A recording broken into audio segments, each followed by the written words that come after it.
What's up? This is Frankie from Sleepwaker, and I'm going to tell you about a crazy tour story. So, we had to drive from Washington State to California, Fresno, California.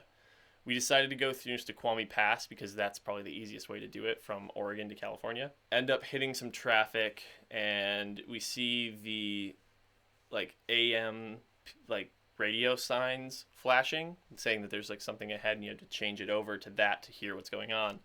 And we change it over, and they're talking about how there's a cyclone and a blizzard happening over the pass right as we're about to go over it. All the traffic goes to a standstill. People start pulling off, putting chains on their tires, and we're like, oh well, we don't have those. We're from Michigan. We don't have to worry about that.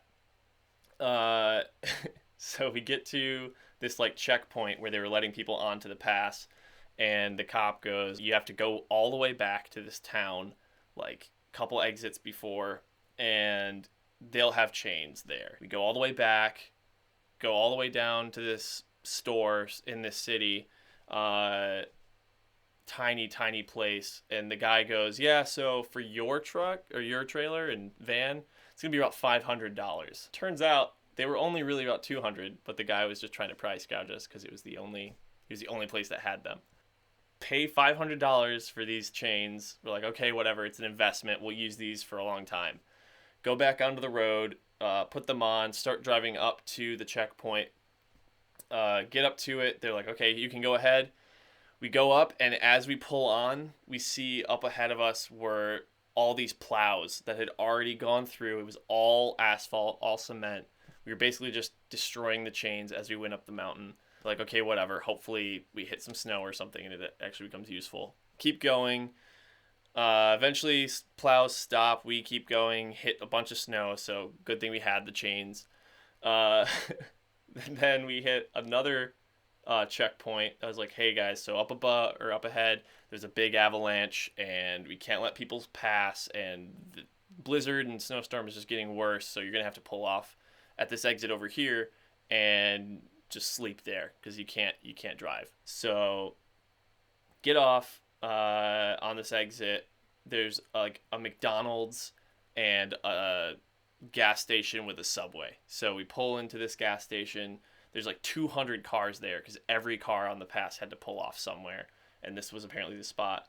Pull off, get onto this, get into this like weird little section of the parking lot where our van fit, and our filling guitarist at the time and vocalist were like, we're gonna stay in the van, watch here, you guys go ahead, get some food. Like, we got all their Subway orders and everything. Walk in, uh, and there's one dude and a manager for like 200 people in this gas station, and the gas station's already out of food because all these people have ransacked like the pre-sold stuff. Waiting in line, it's about like an hour before we get to the actual front of the line. I asked the guy, like, I'll have this and this, and he's like, okay, cool. Grabs the stuff and like slices the bread, and as he slices the bread, he cuts his finger. It like pretty bad. It starts bleeding everywhere, and so he's like swearing and walks away. Goes behind. You can hear him like smashing things and like getting real pissed. And Aaron and I are just like sitting there uncomfortably. The manager runs off to go help him. Yeah, it was about like a 20-minute ordeal. Eventually they come back. It's the manager, and they're like, okay, cool, we'll make this stuff, give you guys a little bit of a discount. Got to the end, got our food, went out, and at this point it's been like an hour and 30 minutes, so the guys are asleep already. Wake them up, give them their food, and we just immediately go to our bunks and go to sleep. We wake up like 4 hours later, which was daytime. Like, it was clear because we'd spent the whole day on the side of this mountain, and start going, getting out of the van and everything, and we hear like things hitting the side of the van. We look around, and there's chickens. Like, someone's chicken coop had like fallen over, blown away, and all these chickens were just running around the parking lot, just pecking people's cars. So we're like, this is just weird. Like, what's going on? Get in the van, drive away.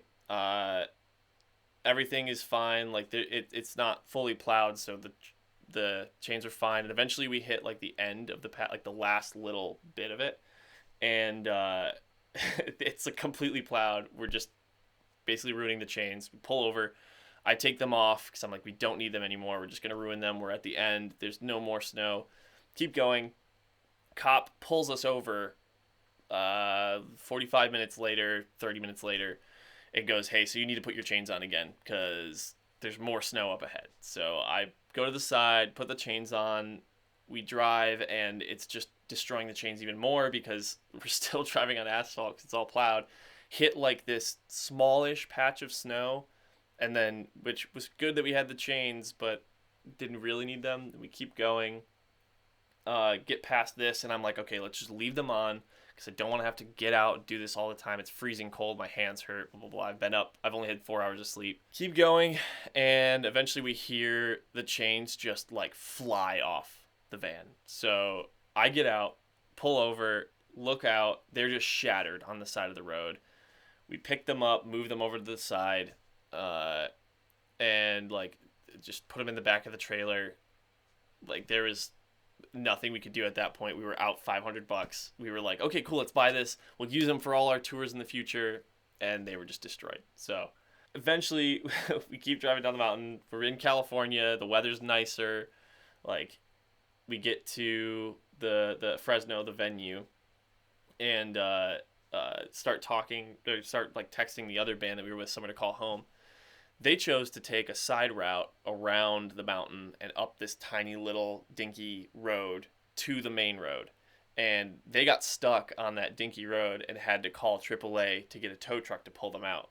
Tow truck comes up, pulls them out, and as it's pulling them out, it slides down the other side of the pass, and another tow truck has to come and pull that tow truck out. And they couldn't get past because the tow truck was blocking the whole road. So they were late, obviously, but luckily they made it because they didn't have to stop through that like pass when they were stopping people from going through like we did. But they made it right after our set, and we got there 10 minutes before we were supposed to go on initially. And the venue owner was so cool, such an awesome dude. Gave us like towels, water, had food ready for us, like all this stuff. We ended up booking the show like last second with the band that we were friends with for a while, Mother Sound, and their drummer booked the whole thing. Awesome dude, one of the best shows of the whole tour. Yeah, it was definitely the light at the end of the horrible mountain pass. So that's our that's our story. Just a horrible time going through a mountain.